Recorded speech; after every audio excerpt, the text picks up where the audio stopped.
Você já ouviu falar do Jogo das Barricas? Uma história que todo corintiano deveria conhecer? Dizem que em 1938, o Corinthians e o Palmeiras, nossos maiores rivais, se uniram em um gesto de pura nobreza para salvar o São Paulo da falência. A lenda é linda.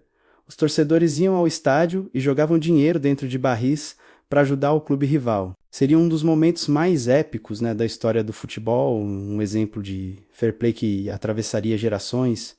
Mas será que foi exatamente assim que aconteceu? A verdade é que a realidade é um pouco diferente, mas não menos interessante. Fica aqui que eu vou te contar os detalhes dessa história que virou um dos maiores mitos do nosso futebol. Pode pegar sua pipoca, porque essa história tem reviravolta. Em 1938, o São Paulo estava realmente numa crise financeira gravíssima, a ponto de fechar as portas. A rivalidade existia, claro, mas naquela época havia também uma camaradagem, um senso de comunidade entre os clubes que hoje parece distante. A ideia de perder um adversário do tamanho do São Paulo era ruim para o futebol paulista como um todo. Então, a solução encontrada foi organizar um torneio beneficente. No dia 3 de julho de 1938, no antigo Parque Antártica, aconteceu um quadrangular.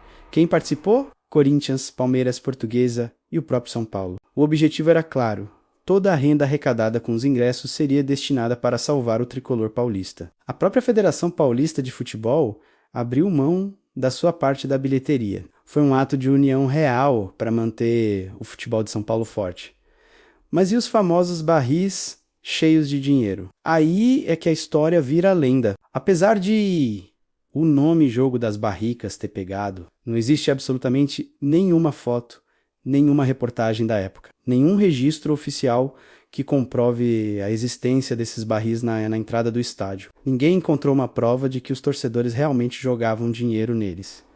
Então, de onde veio esse nome? Existem algumas teorias. Alguns historiadores dizem que o termo barrica pode ter sido uma gíria da época para algum tipo de arrecadação. Ou talvez eles vendessem algum tipo de souvenir ou produto em pequenos barris para aumentar a arrecadação. Outra possibilidade é que a história foi simplesmente sendo aumentada e enfeitada com o passar dos anos, como um bom caso de futebol, até virar o mito que conhecemos hoje. O mais provável é que a arrecadação foi feita da maneira tradicional, com a venda dos ingressos. A bilheteria daquele dia foi o que realmente ajudou a salvar o São Paulo, a história dos barris. Por mais bonita que seja, provavelmente não passa de um folclore, um símbolo da solidariedade daquele momento. E tem um detalhe que todo corintiano vai gostar de saber: esse torneio histórico, esse ato de generosidade. Quem foi o grande campeão? Isso mesmo, o Sport Clube Corinthians Paulista. Os jogos do torneio eram mais curtos, com apenas 45 minutos cada, e o Timão levou a melhor, levantando a taça. Então, da próxima vez que você ouvir a história do Jogo das Barricas, você já sabe a verdade. Não foram os barris que salvaram o São Paulo, mas sim a união dos clubes e a força das torcidas que lotaram o estádio. E no final, ainda deu Corinthians campeão. Uma história que mostra que por trás da rivalidade, o amor pelo futebol pode falar mais alto. E claro que no campo a gente sempre entra para vencer. Se você curtiu desvendar mais essa história do nosso Coringão, já deixa o seu like, se inscreve no canal e ativa o sininho para não perder nenhum vídeo. Comenta aí embaixo se você já conhecia a verdadeira história do Jogo das Barricas. Valeu, fiel, até a próxima!